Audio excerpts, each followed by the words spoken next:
Governor Sindh ने Sindh local government तीसरे तरमीमी bill 2023 की मंजूरी दे दी है। बिल में लोकल गवर्नमेंट एक्ट 2013 में तरमीम के लिए कानून साजी की गई है। मजीद जानते हैं डॉन न्यूज के नुमाइंदे इमरान अहद खान से। जी इमरान, अपडेट कीजिएगा।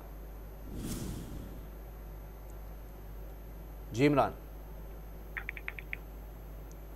गवर्नर सिंध ने सिंध लोकल गवर्नमेंट तीसरे तरमीमी बिल 2023 की मंजूरी दे दी है। बिल में लोकल गवर्नमेंट एक्ट 2013 में तरमीम के लिए कानून साजी की गई है।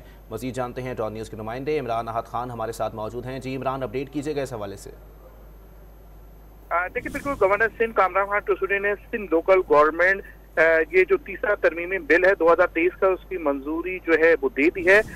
बिल में लोकल गवर्नमेंट एक्ट 2013 में तरमीम के लिए कानून साजी की गई थी। तरमीम के मुताबिक एक्ट सेक्शन 132 के सबब जो है सब लफ्ज जो इंस्पेक्टर का इजाफा किया गया है और यही बताया गया कि जो बिल है 2013 के बाद ये 2023 में ये बिल आया था। अब जाके गवर्नर सिंध ने इसकी अप्रूवल दी है और अप्रूवल में ये बताया गया कि अगर कोई भी इंस्पेक्टर अगर कोई जुर्म करता है तो उसको 5 लाख रुपए जुर्माना और 3 साल तक कैद की सजा का इख्तियार होगा। गवर्नर ने इस समरी पे साइन कर दिया। जी बहुत शुक्रिया इमरान अहद खान अपडेट करने के लिए।